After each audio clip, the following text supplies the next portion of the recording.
sobre a natureza dessa instituição, como o nosso desafio no presente momento é qualificarmos essa instituição, e a nossa expectativa é que as candidaturas que vocês estão preparando e apresentando sejam estas candidaturas também que contribuam para a qualidade da atuação dessa instituição.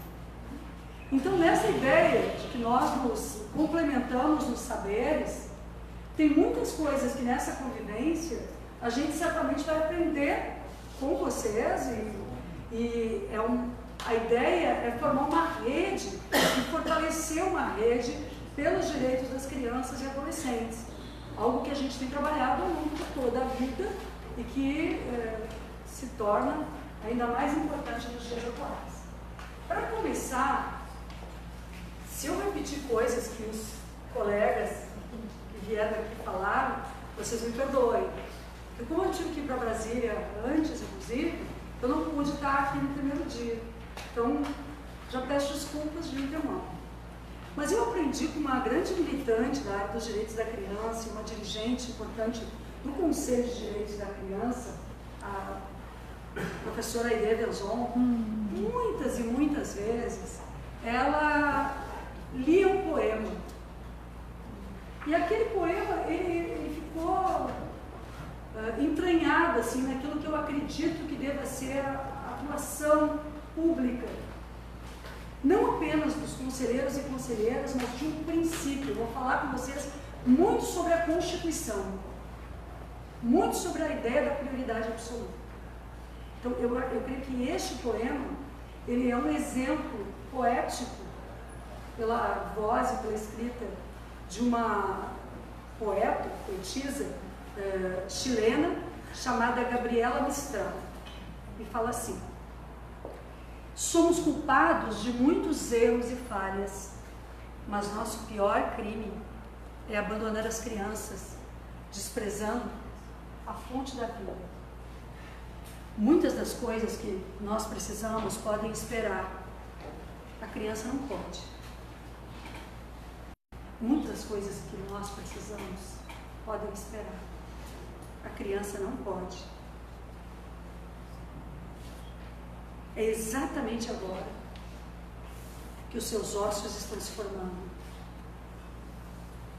que o seu sangue é produzido, que os seus sentidos de mundo estão se desenvolvendo. Para ela, não podemos responder amanhã. Seu nome é hoje. Eu escolho esse poema para dar início a essa minha aula de aula com vocês, porque eu compreendo que esta expressão de que não é possível esperar é aquilo que mais importante vocês devem ter presente ao serem conselheiros e conselheiras tutelares. E é um princípio ético. É preciso parar tudo diante da necessidade de uma criança. É preciso parar o que está acontecendo ao redor para fazer cessar o sofrimento. É preciso agir no imediato, sem uma noção impulsiva, mas a cada dia melhorando os nossos conhecimentos e a nossa capacidade para, ao agirmos, fazermos o mais próximo do melhor para a criança. Porque a ela nós devemos a primazia da nossa dedicação. A ela nós devemos o melhor dos nossos esforços e competências. E é impossível pensar no trabalho do Conselho Tutelar apenas com um viés. Vocês vão se deparar com de múltiplas funções.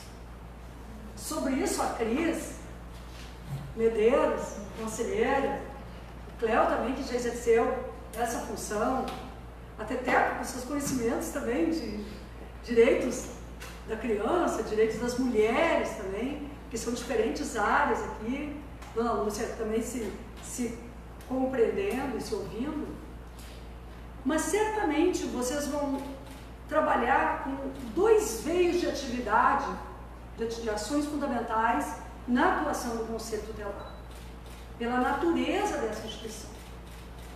Compreendendo essa instituição como uma instituição nova.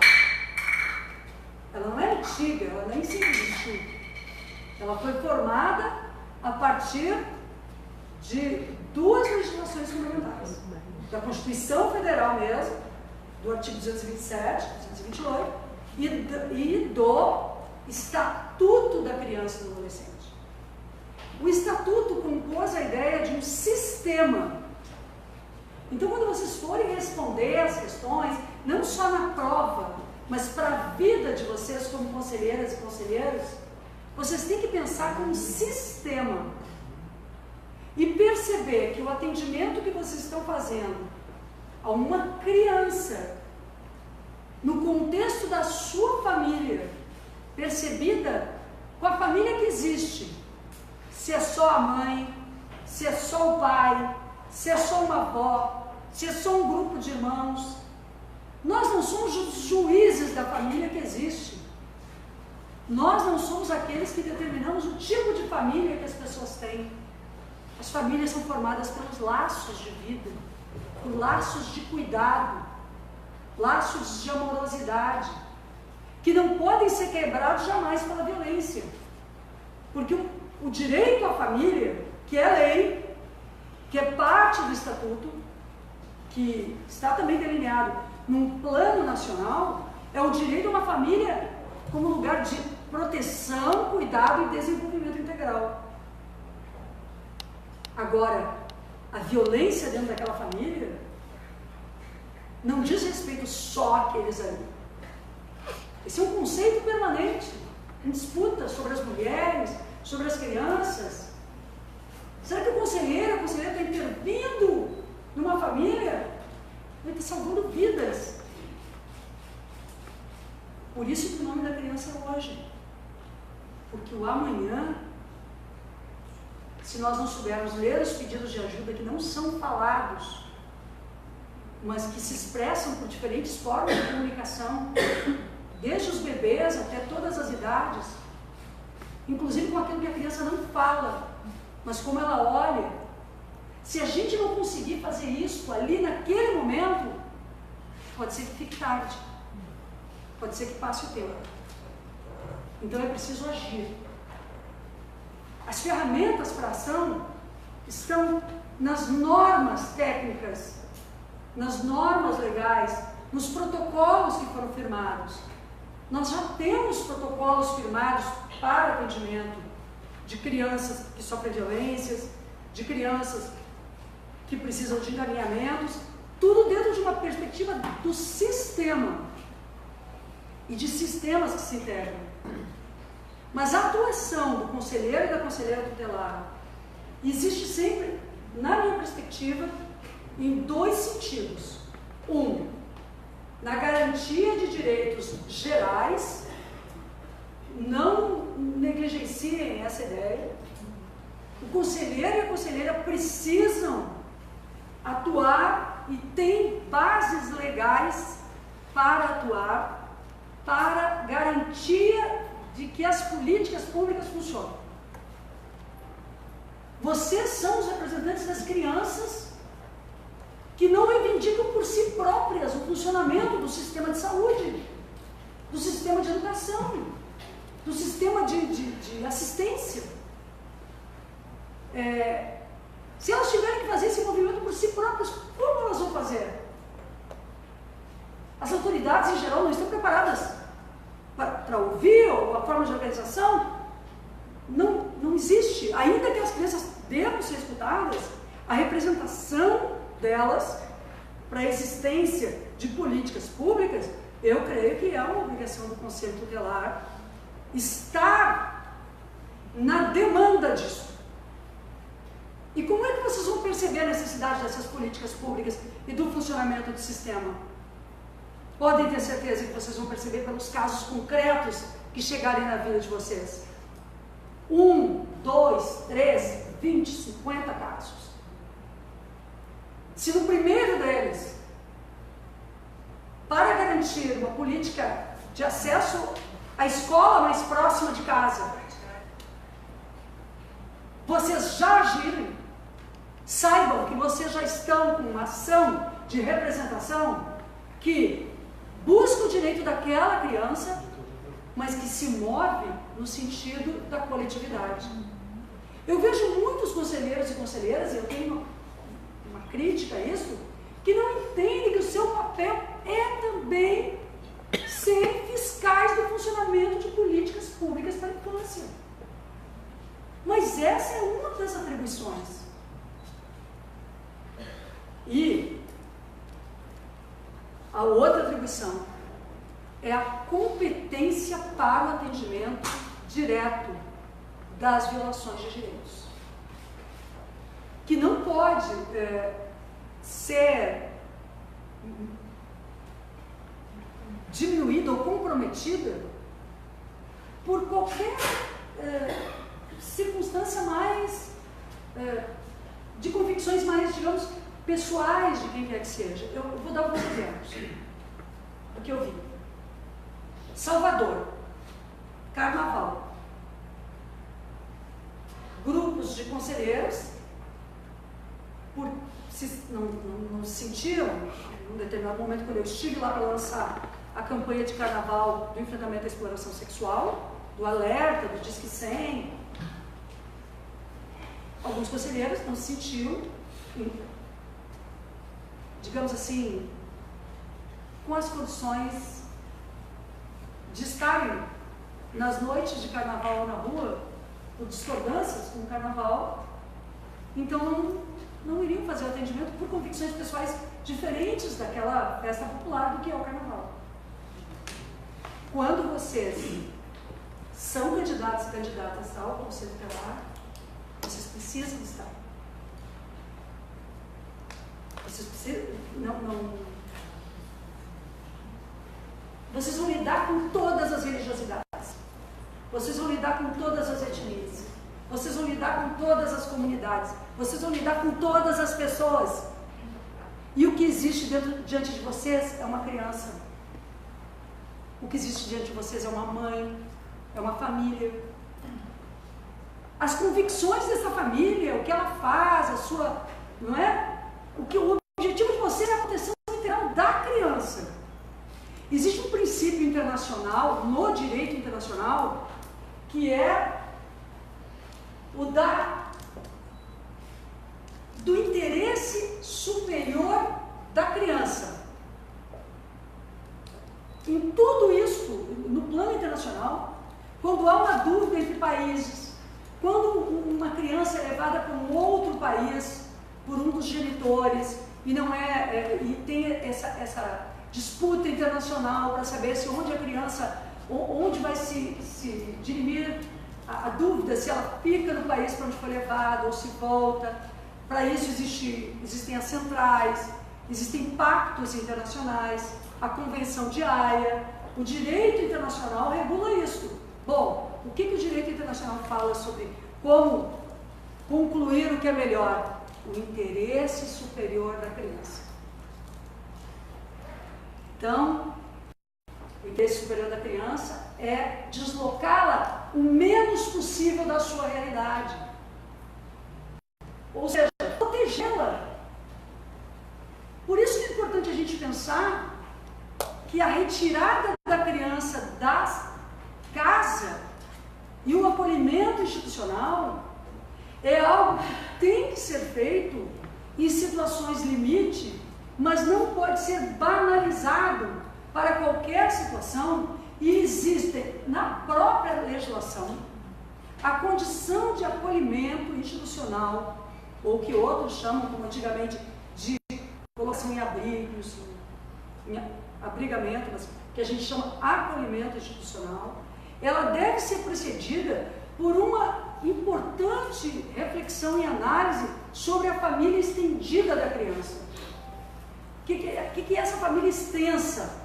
É verificar-se, enfim, não apenas aquela circunstância vivenciada naquele núcleo onde a complexidade da violência ocorre e de onde a criança precisa muitas vezes ser resgatada, mas verificar se naquele mesmo núcleo é possível permanecer uma parte dele, retirando-se como o Estatuto da Criança e do Adolescente permite, o próprio agressor, o próprio abusador, no caso de abuso sexual. Mas se isso ainda não for possível, porque dentro daquele ambiente há uma culpabilização da criança, a vítima não consegue ser protegida, há outros fatores, ainda assim é possível procurar uma avó, a tia, o conjunto. Eu sei que eu estou dizendo isso para pessoas que já sabem sobre isso, mas parece que nós esquecemos muitas vezes como o Conselho Tutelar instituição no Brasil deste detalhe. Que o Conselho Tutelar não é um órgão com o objetivo de traçar o medo de quem quer que seja. Ele é órgão de proteção. E é tão sério a atividade do conselheiro tutelar, tão profunda e tão amparada na lei, tão sustentada na lei, que o que um conselheiro ou uma conselheira decide, somente em juízo pode ser modificado. Só a autoridade judicial. Ainda que a atividade do conselheiro e da conselheira não seja, como a gente diz, jurisdicional. Né? Ela vai atuar numa condição protetiva como representação e apresentar a situação ao juízo especializado da infância para decisões. Então, o pessoal recebeu esse material aqui? Sim. Este material aqui que nós fizemos questão de apresentar para vocês é um material que para nós deve ser lido para os objetivos de uma boa atuação como conselheiro. Primeiro, compreendermos que o direito da criança e do adolescente é parte do direito internacional. E de que área do direito internacional? Dos direitos humanos. Vamos ter muita clareza disso. Né?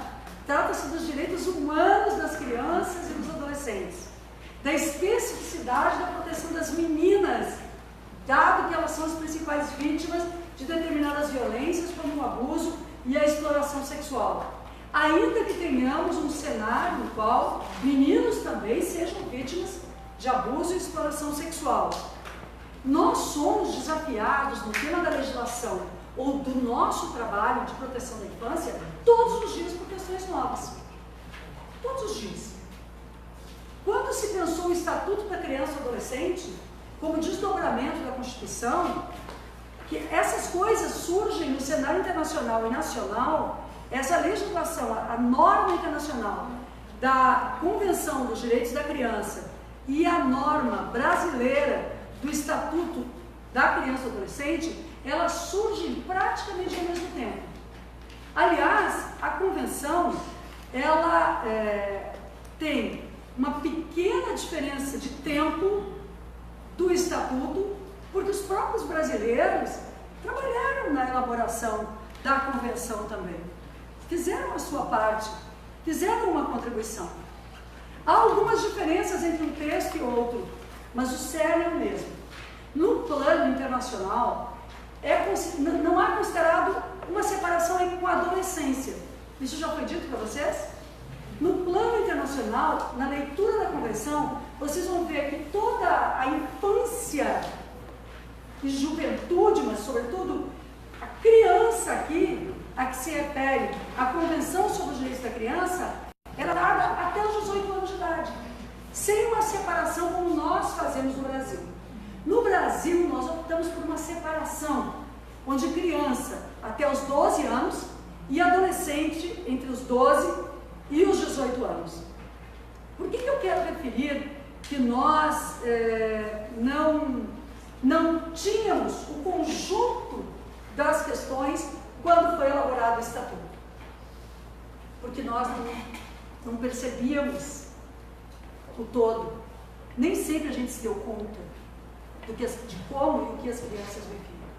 E talvez agora, aqui entre nós, talvez ainda a gente não se dê conta da totalidade da violência sofrida, da negação de direitos e da dificuldade que é crescer sobreviver no mundo que nós vivemos.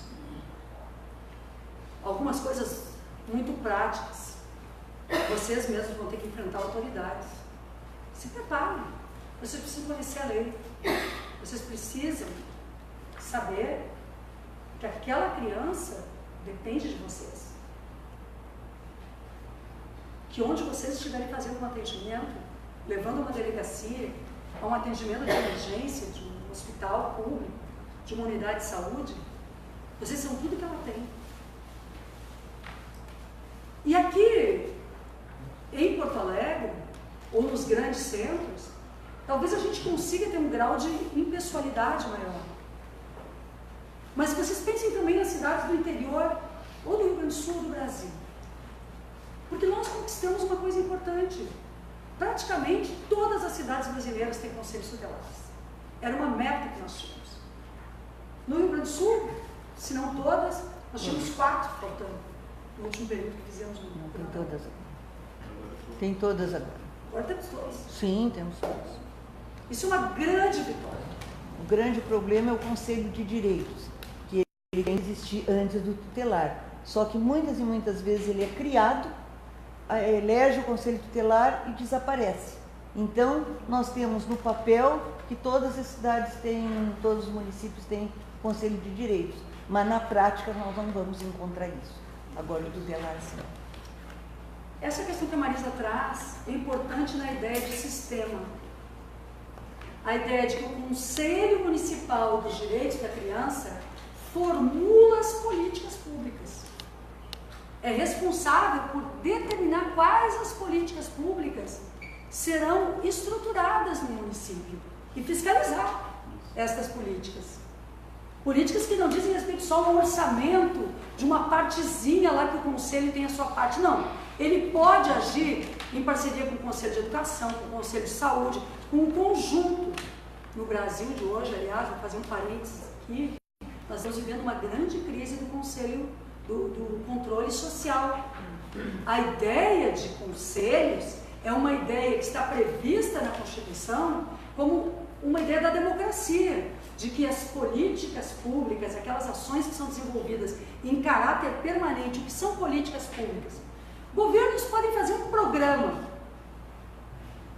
não é? Então o governo faz lá um programa X que vai atender uma determinada questão para o período. Uma ação rua, isso mesmo. Mas uma política pública significa algo com continuidade. O governo termina e a política pública tem que continuar. Porque é um direito. Um direito com um princípio. Um princípio constitucional de não retrocesso. Vocês devem estar acompanhando agora a questão da reforma da Previdência. Qual é o nosso principal argumento no questionamento da reforma da Previdência? O argumento constitucional, que a Constituição brasileira tem como princípio a não reversão de direitos. Algo que foi assegurado em um período não pode ser revertido num sentido negativo da pessoa. Como não se pode revertir o salário de uma pessoa dentro da mesma função que ela exerce, quando ela está na continuidade do seu contrato de trabalho, como não se pode retroagir. Então, aquilo que foi garantido em termos de orçamento deve ser assegurado. Claro que esse princípio já deveria ter sido observado quando foi aprovada a tal da emenda constitucional número 95. E vocês são candidatos e candidatas ao Conselho Tutelar numa hora difícil. Porque vocês terão muito poder como conselheiros para apoiar as crianças, poder formal. Mas vocês terão um grande embate para garantir que as crianças sejam atendidas na rede de atendimento. Porque as redes estão desestruturadas. Porque há, muitas vezes, autoridades políticas, no caso prefeituras, enfim, secretários, que acham que o conselheiro, a conselheira, está criando problemas quando estabelece a demanda. Não! Eu já ouvi prefeitos, a Marisa também já ouviu, acho que a Cris também, onde a gente vai, no estado, em outros estados, dizer: antes de eu criar o Conselho Tutelar nessa cidade, eu não tinha esse problema. Não enxergava. Não havia uma porta de entrada Não era visível, era invisível. Agora aquele conselheiro e aquela conselheira está fazendo o seu trabalho, porque ele se transformou em alguém confiável naquela comunidade, que sabe que não será exposta, o que é uma grande preocupação das famílias, das mulheres sobretudo, e que nós devemos ter em conta também que o atendimento, e isso é parte de uma das últimas legislações que nós conseguimos aprovar, que é esta aqui, a escuta protegida, significa também a proteção da intimidade, significa a não apresentação. Nós não somos casos, as crianças não são casos para serem colocados a público na sua escola, na sua comunidade. Há algum tempo atrás, numa comunidade, eu não sei se a Adriana, que é minha colega, conhece isso, mas numa escola que nós trabalhamos com algumas coisas juntas, uma aluna que tinha sido vítima de abuso sexual na família, a direção conhecia daquela situação, porque a escola tinha apoiado aquela aluna, tinha sido um apoio importante no encaminhamento para o conselho e tal. E a aluna, então, foi participar de uma atividade de ocupação da escola, viu um movimento na escola, e já adolescente ela foi participar. Pois bem na frente de todas as pessoas, uma vice-diretora disse: mas aquela vez que eu soube que tu foi abusada, eu te apoiei. Sabe? Sabe?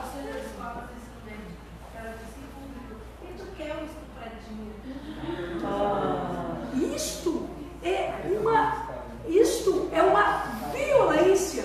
Então aqui ao longo do tempo, ao longo do curso, vocês viram que tanto no estatuto quanto nas legislações específicas que nós fizemos posteriormente, ao estudarmos o tema da infância e as lacunas no estatuto, no sentido de atualizá-lo e sempre de protegê-lo e deixar mais claro, vocês viram que nós temos violências físicas com as quais nós vamos nos deparar,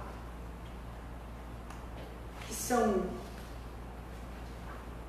quando a Gabriela Mistral diz, é hoje o seu sangue, os seus ossos vão ser formados, a gente já pensa nos ossos quebrados, na pele. Eu dei aula um tempo na escola que, aquela época, existia dentro das aldeias SOS. Para mim, foi muito impactante um aluno que sempre tinha as mangas compridas, um menino. E lá eu aprendi muita coisa na sala de aula com as crianças. Mas eu não entendia, porque mesmo para jogar bola é a manga comprida. Mesmo, sabe, em todos os momentos, podia estar muito quente, mas a manga era comprida. Porque tinha todas as marcas de cigarro nos braços. Então, quando nós lidamos com essas coisas, a gente se dá conta do que está diante de nós. E a gente toma um lado. Há um princípio ético. Diante disso, não precisa ter dúvida. E aí, ao produzir a legislação, a gente tem que escrever o óbvio. Escrever, como aqui, nessa lei, qual o protocolo de atendimento de uma criança vítima.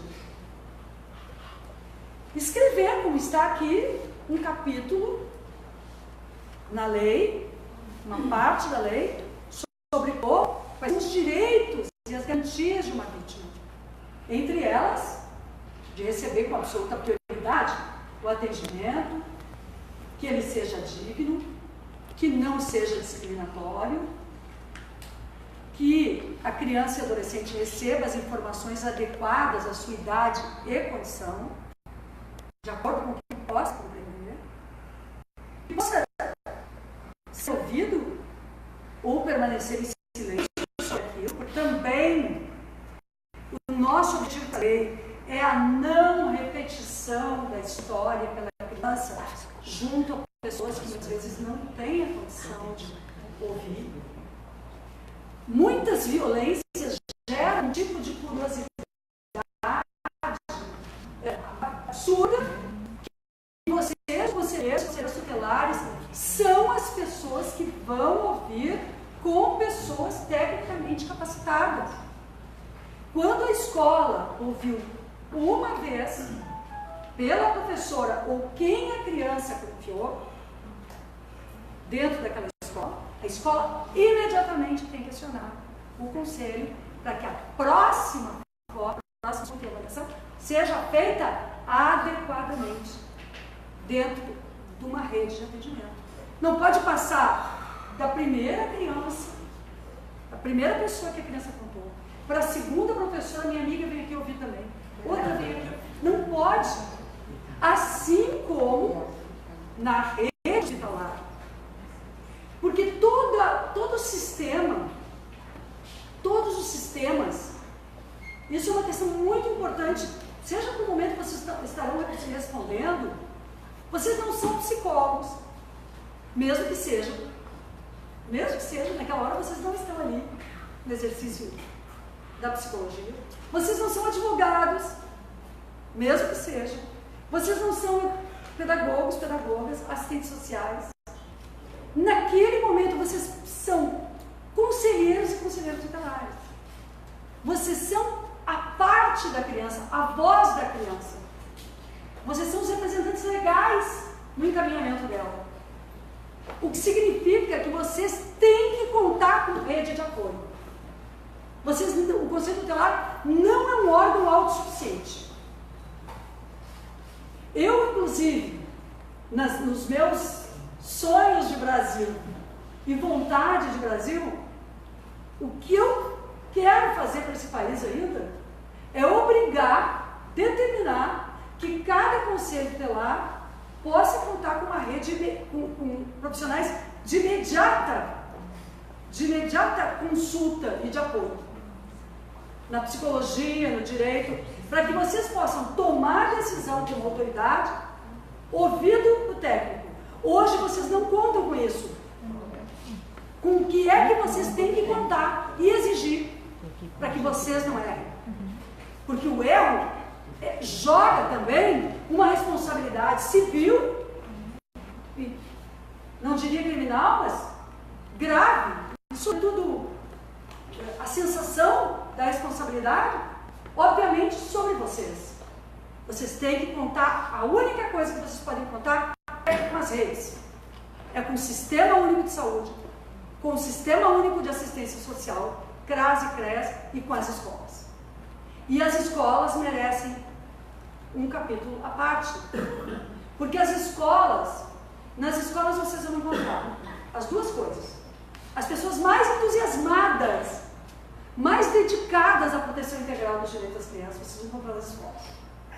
Mas vocês também vão encontrar aquelas que não compreendem o texto legal, que acham que o Estatuto da Criança e do Adolescente dá direitos demais e está tirando o poder do professor, da professora, a autoridade, quando é exatamente o contrário.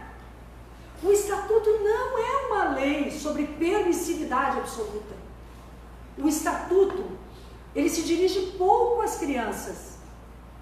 Ele se dirige mais a nós adultos, sobre as nossas obrigações de fazermos funcionar as redes de atendimento.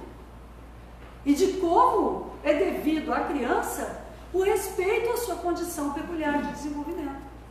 E esse aspecto eu queria que vocês ficassem bem marcados, porque muitas vezes, como eu vi a Cris fazendo, e certamente vários de vocês, Douglas, já fizeram, será importante vocês irem na escola.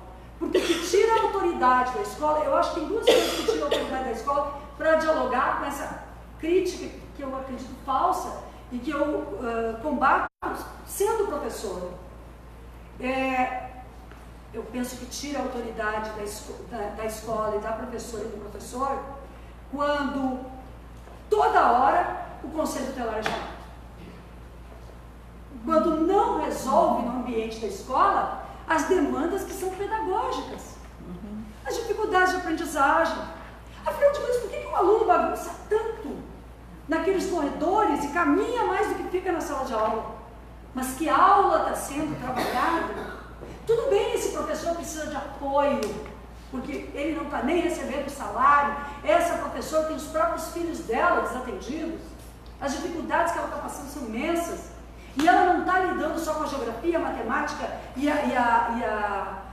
o português, ela está lidando com uma criança que sofreu violência, ela está lidando com a volta da fome neste país, na medida que 900 mil famílias foram retiradas do Bolsa Família, voltaram a uma situação de miséria extrema e estão nas sinaleiras, novamente. Então, olha aí a política pública.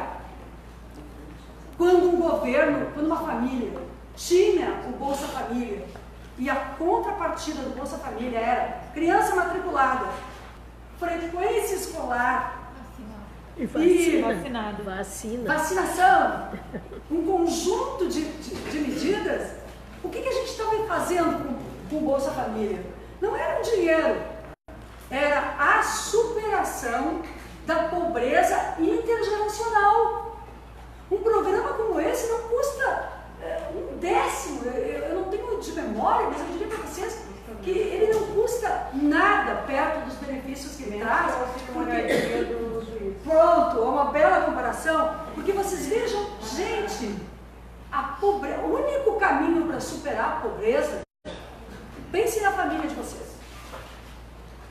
Quem é aqui que estudou um pouco mais do que os seus pais ou mães ou avós? Levanta a mão. Esta é a melhor forma que a gente pode aferir de como uma família produz entre uma geração e outra a tentativa de superar os limites. Nós somos uma geração que teve essa oportunidade, mas há um grande número de brasileiros e de brasileiras que estão repetindo série, que estão evadindo da escola, que vão à escola para comer, que não têm a condição de letramento naquele primeiro momento, porque na casa deles ainda é para embrulhar a batata da feira, o jornal, e não a leitura.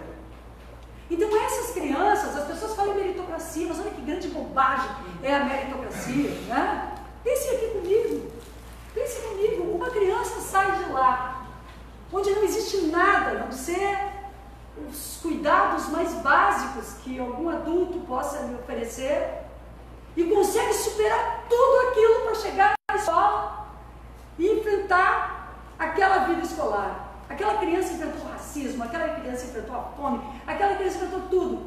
E outra criança, ambas seres humanos a serem protegidos, porque nós vamos proteger as duas crianças. Mas a outra criança sai deste patamar, ela fez jardim de infância, ela se alimentou, ela teve...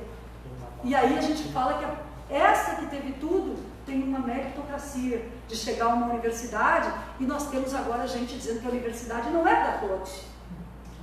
Que há crianças que não aprendem. Meu Deus! Há 25, 30 anos atrás, aqui nessa cidade de Porto Alegre, nós já sabíamos, como professoras de periferia, que todas as crianças podem aprender. Basta nós termos métodos adequados, melhorarmos a pedagogia, melhorarmos as escolas. Não há crianças que não possam aprender. Não há crianças que não sejam, que não sejam, que nem eu ouvi lá na Câmara, esses tempos queriam fazer uma lei sobre as crianças adotáveis e inadotáveis.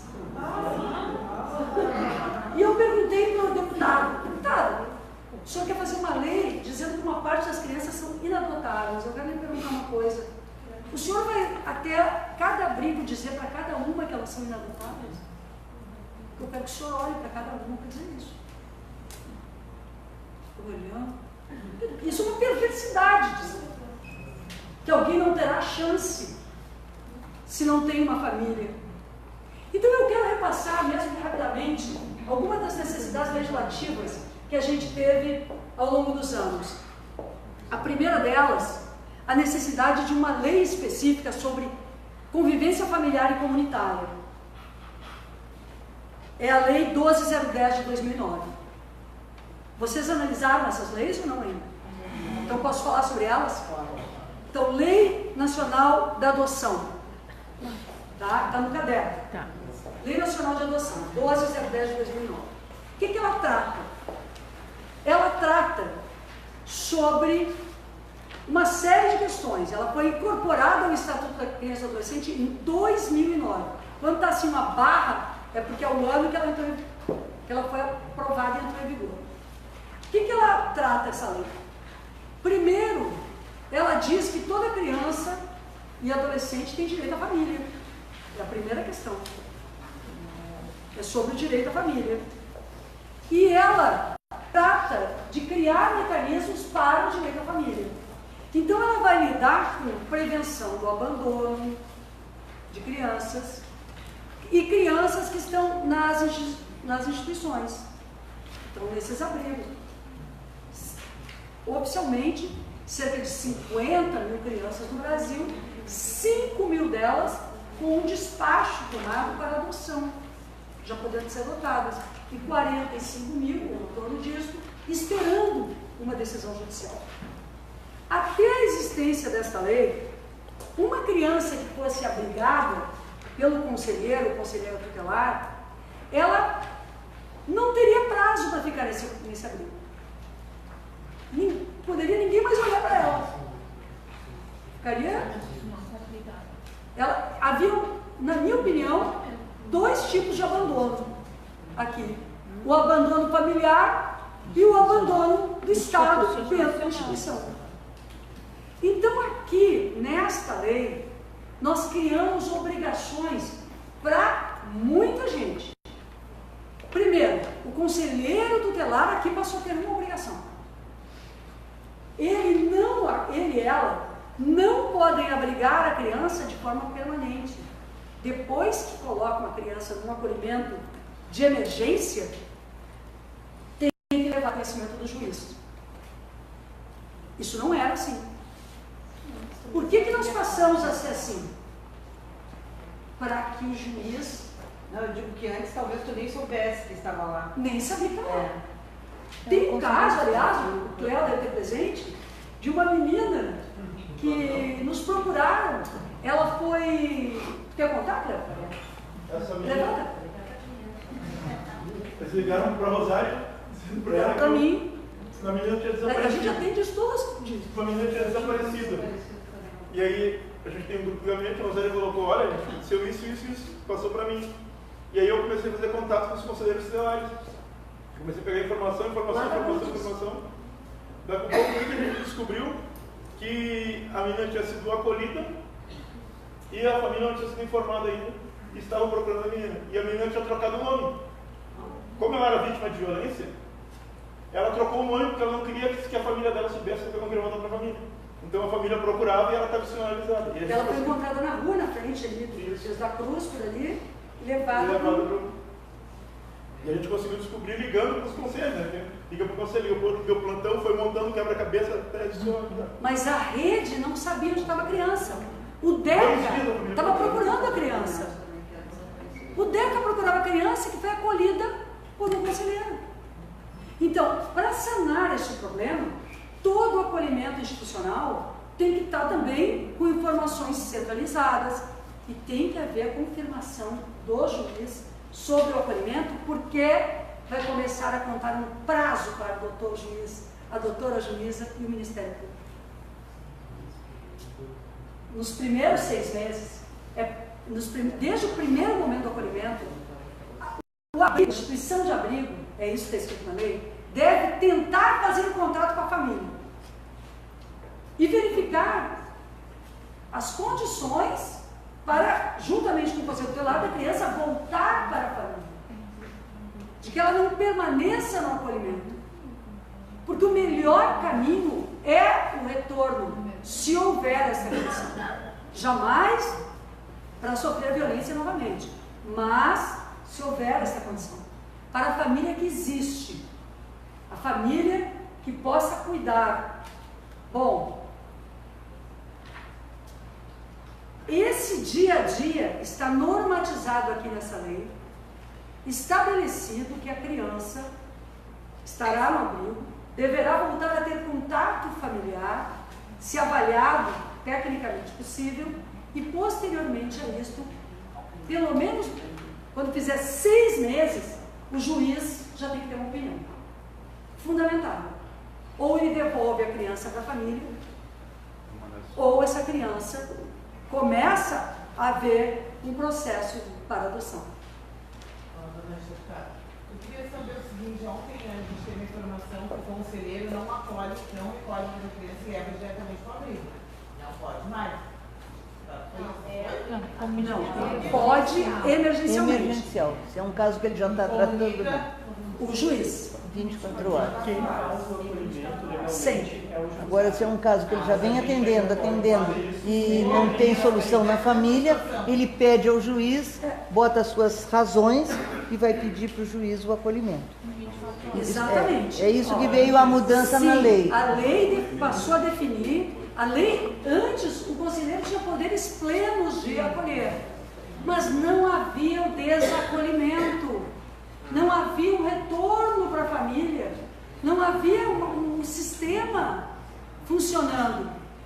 Como foram formados no Brasil? Os CRAS e CRES, rede de atendimento, tudo tem que funcionar em rede.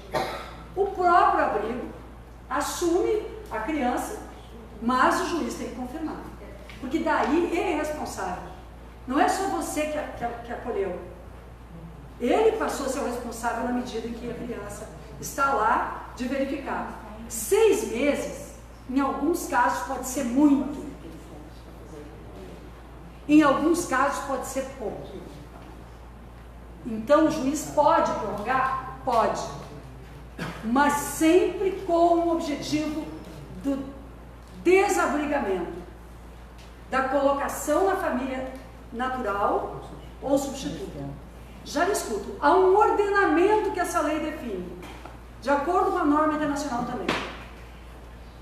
A criança, ela tem direito, primeiro, à família em que ela nasceu, porque ela tem direito a uma história, a sua história, a sua, enfim, aquilo que ela tem direito de nascer numa família. Bom, se isso não for possível, prevalece o direito à família. O abrigo é transitório, o acolhimento tem que ser transitório. A criança não pode crescer dentro da instituição. Então, ela tem direito à adoção, que tem que ter uma solução jurídica, porque o juiz tem que decidir sobre o poder familiar da mãe e do pai, que pode ser declinado. Pai e mãe podem declinar do apoio, que é o que nós fizemos mais recentemente numa nova alteração sobre a agilização desse processo na medida em que pai e mãe declinem. E aí não é preciso mais esperar prazos. E há casos em que declinam, concretamente, eu tenho visto. Então, primeiro direito, família natural. Não é possível família substituta. O direito à família prevalece em todos os sentidos, se comparado com colocação no abrigo. Segunda questão, o direito ao país de origem também. A adoção internacional não será colocada aqui na lei, que nós dizemos, sem que todas as condições de famílias do Cadastro Nacional de Adoção sejam observadas para a adoção nacional. Porque há um direito sobre família e há um direito sobre